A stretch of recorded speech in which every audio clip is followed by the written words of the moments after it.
Yes, volatile times. While allies in Europe wonder if they've just lost their U.S. security umbrella, while a Gaza ceasefire hangs by a thread, while Syria figures out how to hold it together after the fall of Assad, Turkey, the region's only NATO member, sees an opportunity to reduce that volatility at home with the announced ceasefire and a dissolution of a 40-year-old Kurdish insurgency. Why did Recep Tayyip Erdogan and imprisoned PKK leader Abdullah Öcalan agree to open a path to peace? Why now? Will it work this time? The pair have tried and failed before to bury the hatchet. We'll ask about the cross-border consequences in Iraq, where many guerrillas have their base, and in Syria, where Ankara-backed militias are openly fighting Syrian YPG Kurdish fighters. The secular Syrian Kurds, who as part of the SDF, have the backing of U.S. troops, while they take on the remnants of ISIS. On that score, will that support from Washington be continuing? With Iran in retreat and Russia elsewhere occupied, how does the Trump administration see its role in the region and in this showdown? Today in the France 24 debate, we're talking about Erdogan's gambit. With us, independent journalist Ayşe Gül. Sir, thanks for being with us. Thank you for the invitation. Researcher Bilal Ata Aktaş, former chief coordinator of the Kurdish language edition of the French news monthly Le Monde Diplomatique. Welcome to the show. Glad to be here. From Ankara, member of the Turkish parliament, Turhan Çömez, deputy chair of the nationalist IYI party group. Welcome. Deliver. The government did not. Hello from Ankara. Thanks for being with us. Thanks as well to Henry Barkey, who joins us from Washington, adjunct senior fellow for Middle East Studies at the Council on Foreign Relations think tank and professor at Lehigh University. Good to see you. It's Henri, by the way, it's not Henry. Henri, excuse me. Très bien. Thanks for being with us. And by the way, if you don't like watching television, we have just the thing. You can listen to the France 24 debate wherever podcasts are streamed.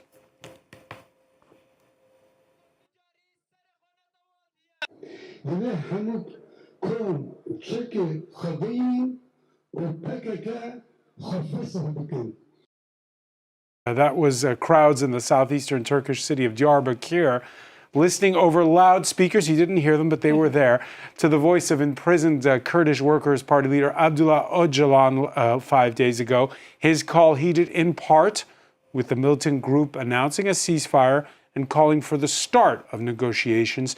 Turkey's president also making positive noises. There is an opportunity to take a historic step toward tearing down the wall of terror that has stood between Turkish and Kurdish people's thousands-year-old brotherhood. For correspondent Jasper Mortimer. Jasper, the announcement, a bombshell announcement coming last week. 5 days on, how are Turks processing it? Well, there are pitfalls in this process, but overall it is very good news. If President Erdogan and the Kurds can stop bombs exploding in public places and killing people, that would be a massive achievement. However, I must warn you, we have been here twice before. In 1999 and in 2013, the PKK announced a ceasefire. But both times the process collapsed because the government did not reciprocate. The government would deny that, but that's how the Kurds saw it.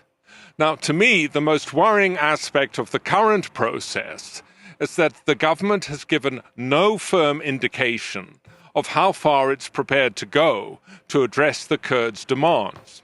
You know, this weekend, President Erdogan said, when the pressure of terrorism is eliminated, the space for democracy will expand. Now, what does he mean by space for democracy? That's way open to interpretation. One of the Kurds' strongest demands is for the revision of the anti-terrorism laws.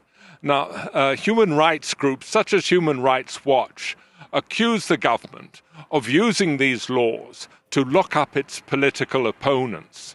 Since the local elections last year, something like 15 mayors and deputy mayors who were elected under those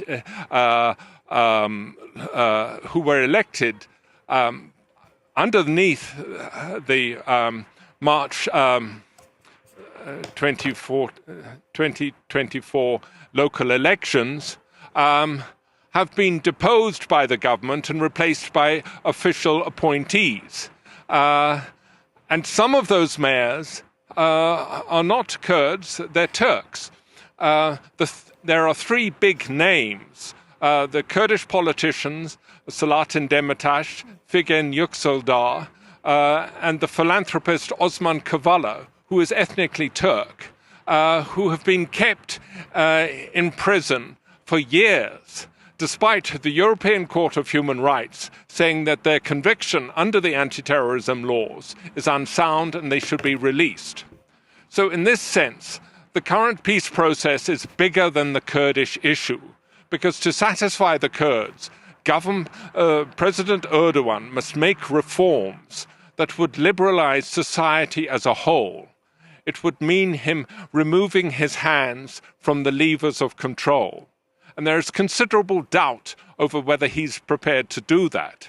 Gorbachev liberalized the Soviet Union. F.W. de Klerk liberalized apartheid South Africa. Both went down in history for doing so, but they both lost power. And I very much doubt that Erdogan is into the business of losing power. Jasper Mortimer, many thanks for that update from Ankara. Ayşe Gülsert, should be said, there is also daylight between what Abdullah Öcalan from prison himself said, which is dissolve, lay down your weapons, and the PKK. It's not dissolving for the time being. It wants the opening of peace talks. So we're at the beginning of the process. You heard Jasper Mortimer list all the reasons to be pessimistic. Are there reasons to be optimistic? Of course, the moment that we can have a dialogue again between the Turkish government and the Kurds is already a good sign. We should not forget that, even if the Turkish government for decades, whatever government we've had in the country, has tried to deny the fact that there are Kurds on this land, 20 to 25% of the 88 million Turkish people are of Kurdish ethnicity, which means that you do have to have a dialogue. You do have to integrate them up as a part of the system, and you do have to let them have their own rights, their own culture, their own language, to be able to name their children in the names that they wish to have. And that is a problem that they've had for a long time. I do hear what your correspondent in Ankara said. I do remember that in between 2013 and 2015 for The New Yorker, I was doing a lot of pieces. I was actually following Süreyya Önder, who is one of the delegations' names going between İmralı on the island where Öcalan has been since '99 and now. Island which is in south of Istanbul, in the middle of the sea. Exactly, where he was incarcerated for years on a solitary confinement. And so it is. I think his pessimism, your correspondence, comes from the fact that this is a déjà vu. This is not the first time that we are trying to do something. But the only reason why I'm a tad pessimistic, but I am also very open to be wrong about this, is that I think Turkey has never been in the past 20 years this far from within the country having a freedom and an air of peace. What I mean by that is that there's a dichotomy in Turkey that has been like that for years.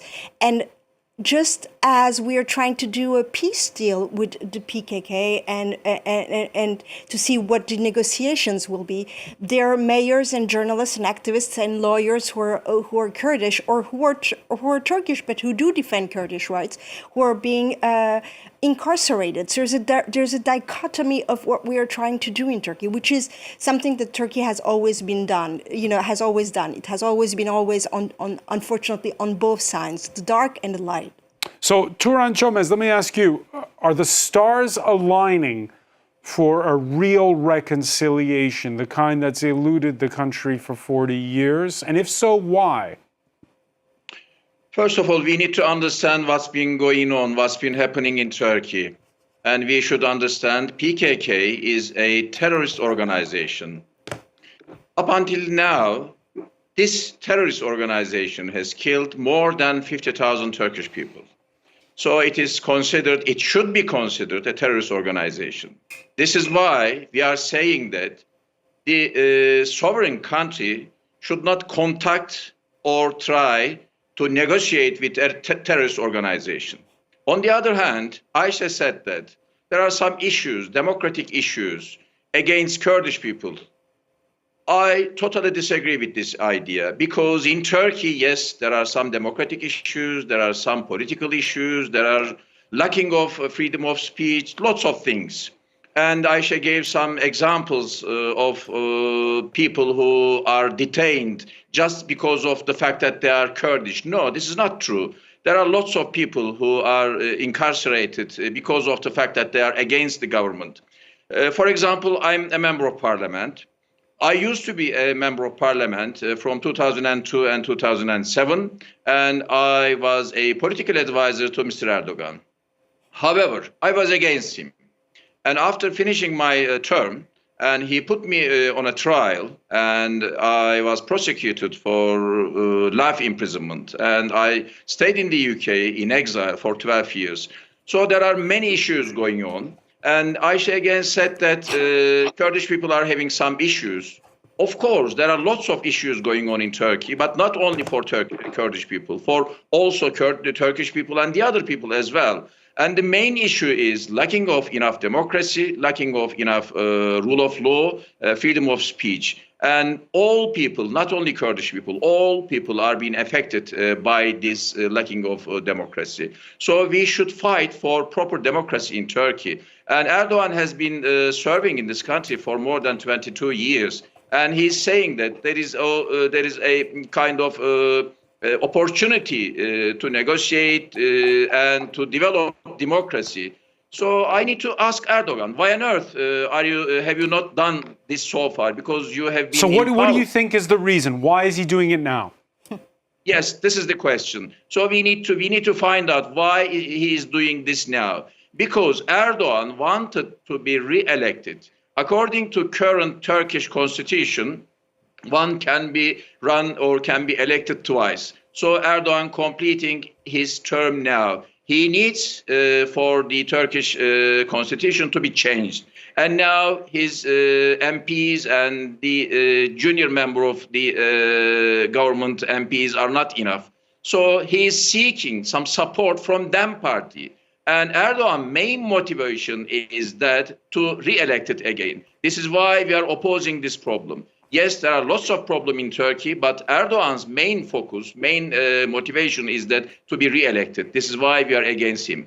All right, and you mentioned there the fact that it's a banned organization. It's a banned terror group here in Europe, the PKK. Last October, for instance, it claimed responsibility for the Ankara attack on the headquarters of Turkish aerospace industry that left 7 dead and 22 injured, and that's just one example. You heard our correspondent Bilal Ata Aktaş say at the outset how among the general population in Turkey, there's mixed views. On the one hand, they'd like to see peace. On the other hand, the PKK doesn't have very good street cred among many Turks. Exactly, it depends, but it's very crucial to say that at the beginning, PKK is not. The Kurdish problem didn't start with PKK, so it goes way back. Actually, let's say, we can say also that late Ottoman Empire, the problem started at least during that time, and then it came up until now. So, which means that PKK is not the reason of this problem, but it's an outcome. So, when we look at this a little bit like this, then we can start to understand that there is a bigger problem, which is a democratization problem. So, if we put it only in a terroristic point of view, then maybe it will be difficult to find also solutions to our current problems. So, of course, there are different opinions about that. Of course, Erdogan, he wants to be re-elected, which is scheduled to be held in 2028. So he wants this constitutional referendum. And by the way, a lot of Kurds voted for Erdogan in the past. Of course, when we talk about Kurds, like Kurds, they are not just only one thing. There are lots of Kurds. Actually, there is not only one Kurdish. So it's important to say, of course, they have different cultural diversities, differences in between, political differences also. It's important to say that it exists and we accept it like this. So about that violence part, it's of course, it's nice not to have violence, which can also give legitimacy to Kurdish rights, to cultural and political rights, to be more vocal about them for Kurdish people. And in the sense that, of course, it's not only about Kurdish people, but it's a broader sense of democratization process. That's why I guess the statement of Abdullah Öcalan is very crucial here. So we can say that it is not a solution, but it is a proposition to have a democratic atmosphere to reach such a solution, which is very important, and which is not the case actually, which was not the case back then in 2013 and 2015. And this time they started in reverse from other side around, like dissolving and also disarmament. They started from this very point. Henri Barkey, is this time different? And if so, why? Yes, it is very different. It's different because what Öcalan said basically is the reality that the PKK is no longer powerful enough to take on the Turkish state. The armed struggle did create certain things. I mean, today, if we're having this meeting today, it's precisely because the PKK made the Kurdish issue a very salient issue. Through terrorism, yes, but it also allowed for Kurdish political activity to also start. Look, there is a Kurdish political party. There's been Kurdish political parties now for a few decades, things that did not exist before.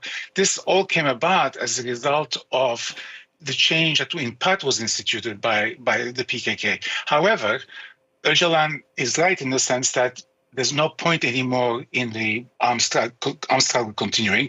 The PKK is not a very powerful organization. The Turkish state has succeeded. Yes, you mentioned that attack in Ankara the other day, a few months ago.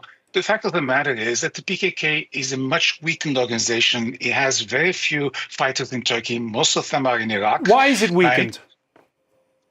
Well, because the Turkish state is a very powerful state. I mean, it managed to repress and what Ayşe also mentioned, I mean, people are being jailed right, left, and center. So there is an enormous amount of repression. And despite that, the thing that we need to understand is that there's a great deal of Kurdish political activity at the moment. The Kurds probably politically have never been as powerful as they are now, which means that if you take the PKK out of the picture, i.e. the armed struggle or the terrorism out of the picture, Kurdish political activity will feel much more open, will be able to do more, and the government will not have that excuse of terrorism to throw people in jail. So, but the fact of the matter is, the important point here is that there is a deal behind the scenes that we are not privy to. I suspect that the reason Erdogan, as Mr. Çömez mentioned, is doing this is because he wants to be re-elected and he wants the constitution to be changed, and he's going to make a deal with the Kurds. However, why are the Kurds doing this? The Kurds are doing it essentially for two reasons. A, because they want to be politically freer to act in Turkey, but they also want the Turkish government to promise not to intervene in Syria. Syria is the most important issue for Turkish Kurds. The fact that you have a Kurdish movement that the Turks see as a terrorist organization, it's an organization that has never attacked Turkey, but is in alliance with the United States, has succeeded in defeating ISIS when everybody else failed, right? And let's face it, Syrian Kurds are also Kurds, and they have rights in Syria they would like to have. And previously, under Syrian regimes, they had no rights. But they are under threat from the Turkish government that wants to invade and intervene, and it has in the past done that. And so they want essentially the Turkish government to promise not to intervene militarily in Syria. Whether or not that deal can be worked out or the Erdogan will live up to it is another matter. Look, the PKK announced a ceasefire, but from what I understand, there's still fighting going on, at least in northern Iraq. Somebody told me today, and that I talked to. And the reason is because the Turkish government is still attacking in northern Iraq. I think the Turkish government should allow the ceasefire to go into effect. And once the ceasefire goes into effect, then we can talk about how to disband the organization, because that has not been articulated yet. How are we going to disband this organization? What do you do with the 4,000 or so fighters in northern Iraq? What do you do with the leadership? Where do they go? How do you reintegrate some of them into society? Right? So all these things have to be worked out, and they have not. Turhan, Çömez, let me ask you on this, because you mentioned your years in the UK. At one point, the UK government decided to sit down with terrorists, and they reached a deal with the IRA for peace in Northern Ireland. Are you envisaging these kinds of Northern Irish solutions for the PKK, for former PKK fighters? I don't think there is a solution like Northern Ireland in Turkey, because the situation is different, the condition is different. So I don't think we can get this example from Northern Ireland, because the situation in Turkey is absolutely different. First of all, there is an umbrella organization which is called KCK. This is the umbrella organization. Under this organization, there are 4 different terrorist organizations. One of them is located in Syria, the other is in Iraq, the other is in Iran, and the other is located in Turkey, but mainly in northern Iraq as well. So the call for laying down the arms coming from the leader of PKK, terrorist organization from İmralı Island, just only for PKK. But there are some other countries, there are some other organizations. For example, Mr. Barki gave this example a couple of months ago. Some terrorists came from Syria to Turkey, attacked some civilians, and 7 people were killed in Ankara. So they came from Syria. So we want not only for PKK, the other organization as well, to stop their terrorist activities and organization. Again, as Mr. Barki mentioned, America doesn't want Turkey to intervene in northern Syria. This is another issue. On top of that, actually, we have no many issues with political areas, because Dem Party, which is mainly supporting PKK politics, and they are working in the Turkish parliament, and we are working together, and they have some demand from this process.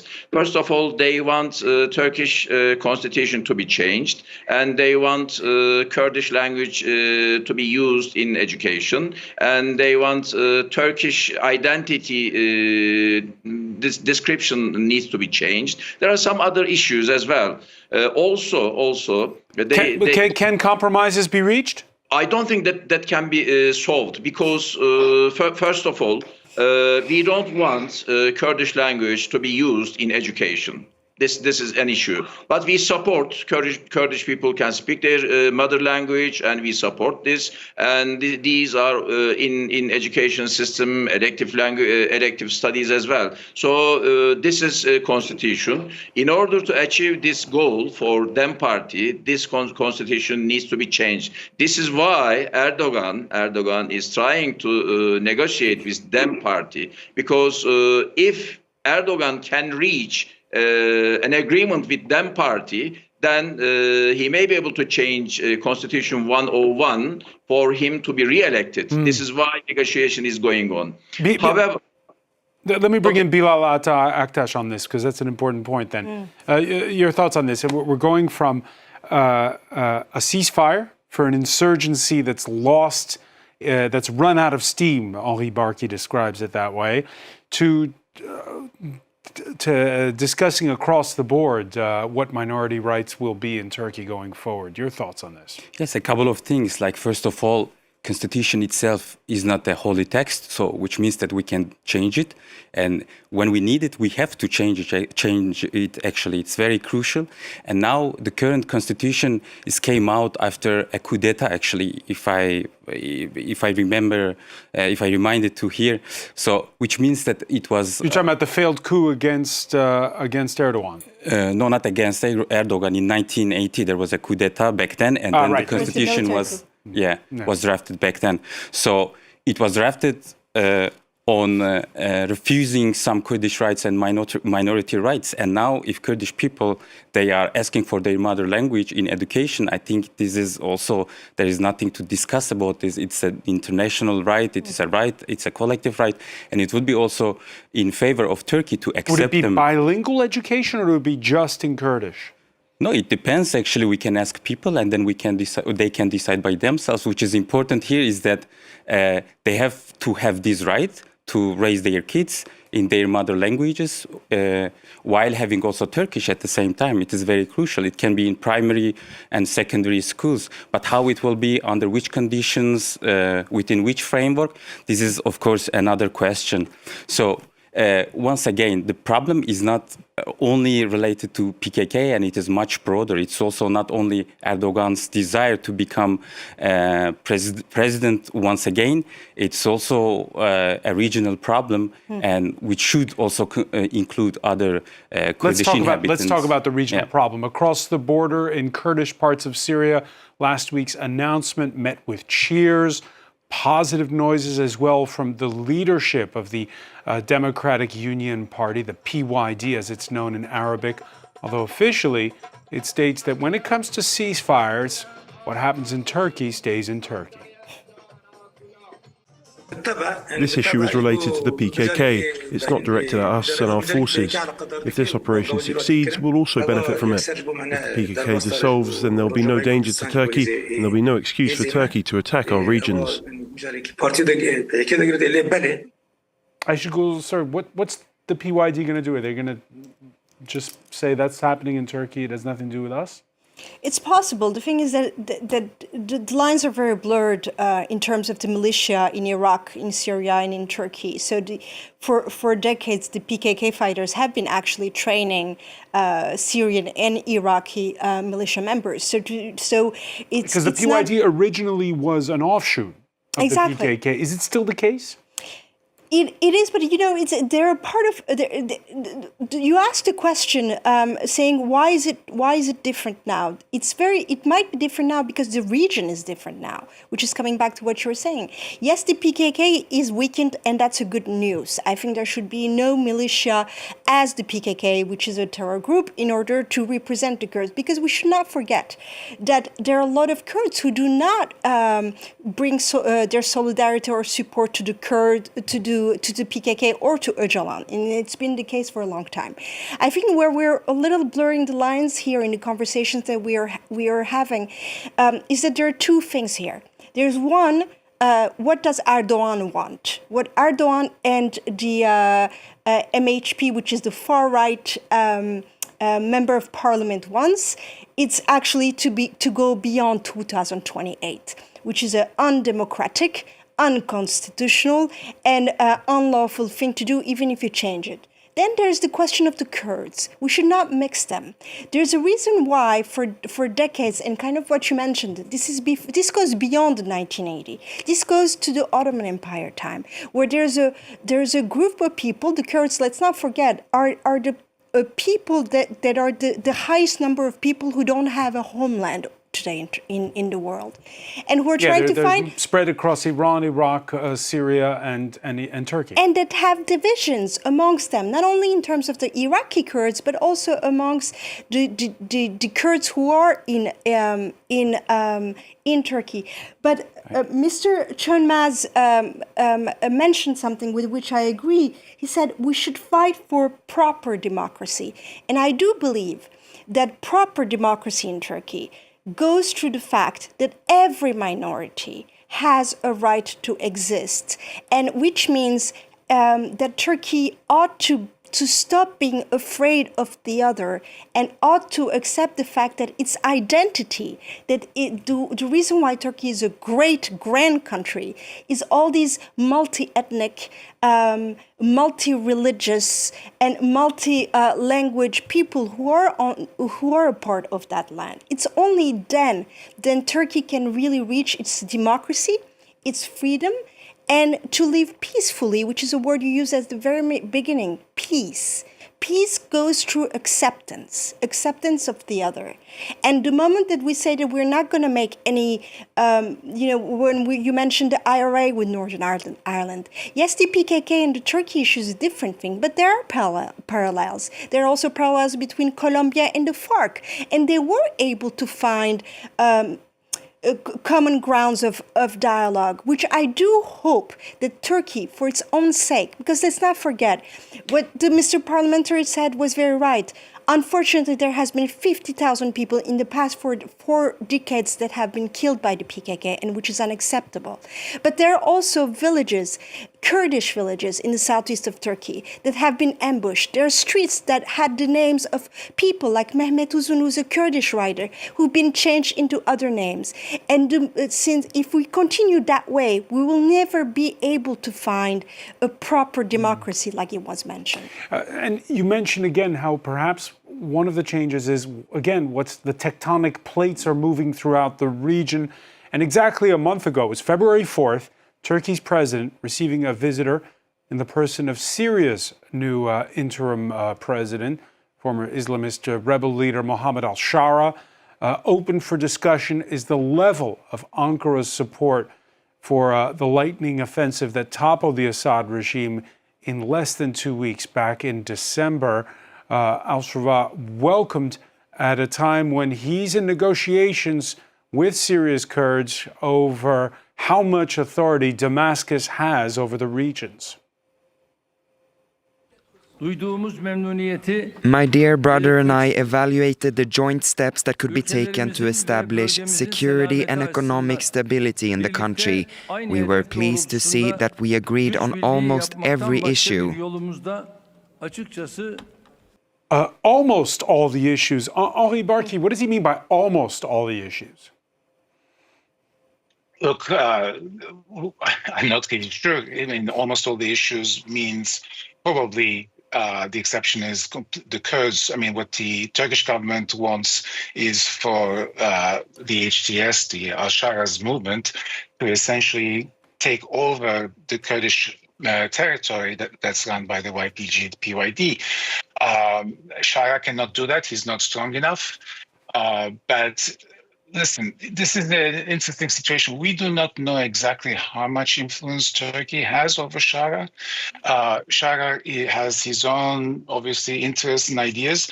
The problem with Shara is the fact that he's not really open to the minorities of Syria. I mean, he has shunned the Druze, the Kurds, the Alawites, who are also part of Syria, and essentially his organization is an Islamic offshoot of al-Nusra, which was a terrorist Islamic fundamentalist organization. We don't know where this is going yet. So at the moment, Shara wants the Kurds to dissolve themselves and individually join the so-called Syrian army, which doesn't really exist.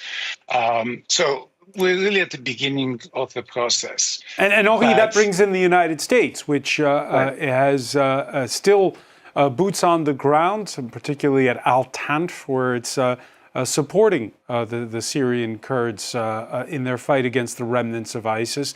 Where's this Trump administration going to take it? The last time Donald Trump thought about pulling out the troops, but then in the end left them in. Look, it's very difficult to speculate about what Donald Trump thinks and wants to do.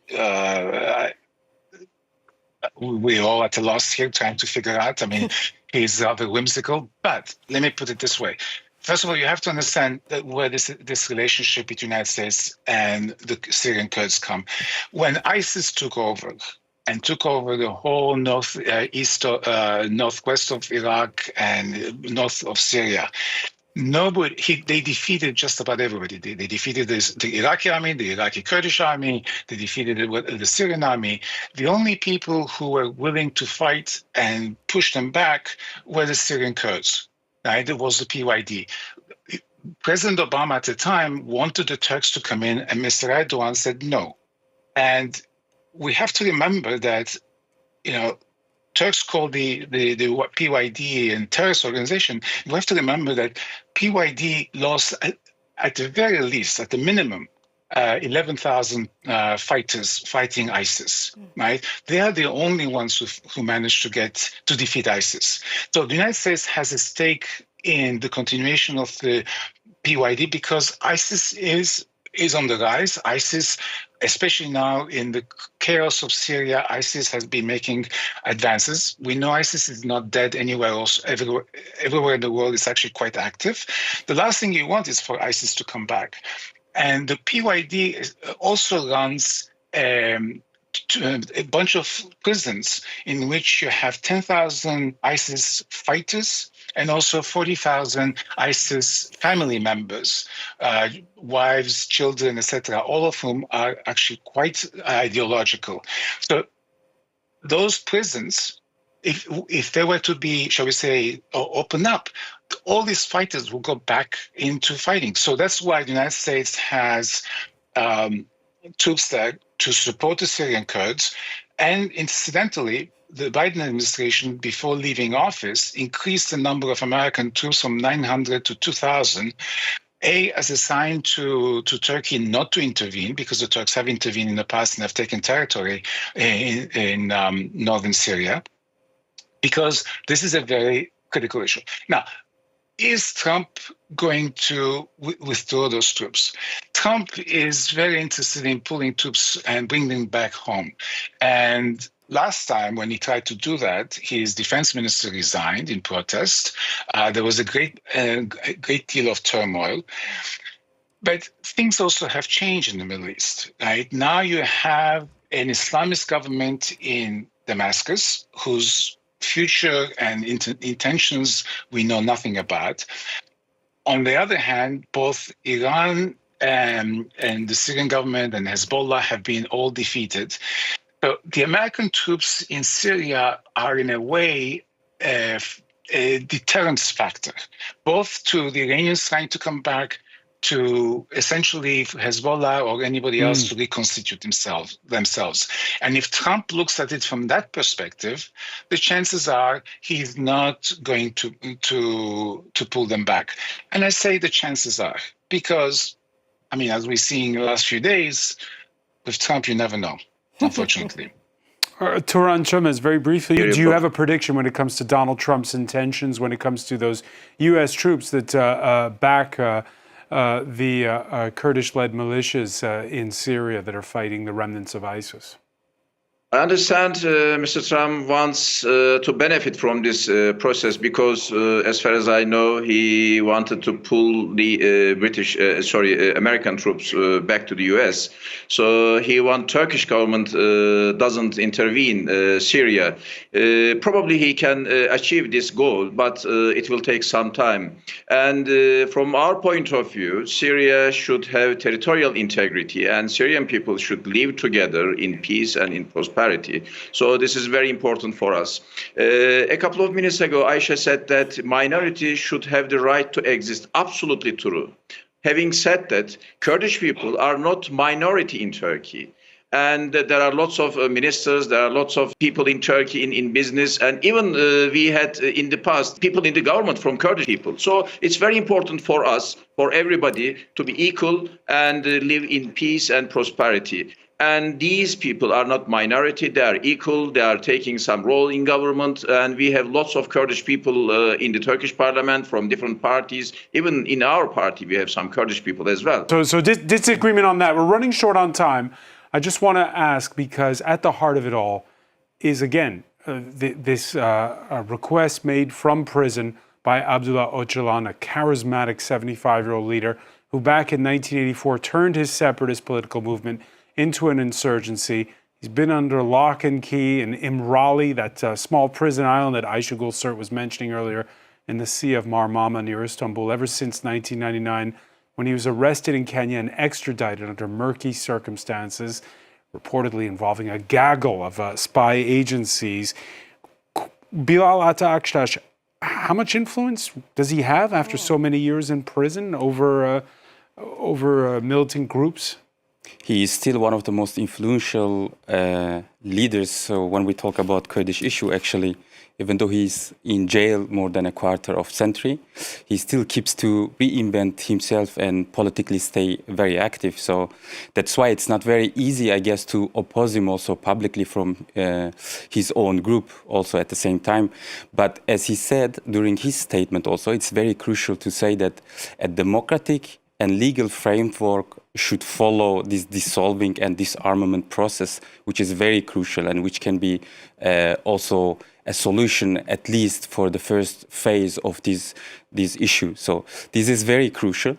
And secondly, I think a couple of steps can be done by the Turkish state, which can really ease the process and also to boost public opinion about the process, because people are skeptical for understandable reasons. And back then in 2013, 2015 peace process, last time when it took place, his statement was read out during the Nowruz celebrations in Diyarbakir, heartland of Kurdish city, in front of almost 1 million people. So expectations were very high, people were very motivated.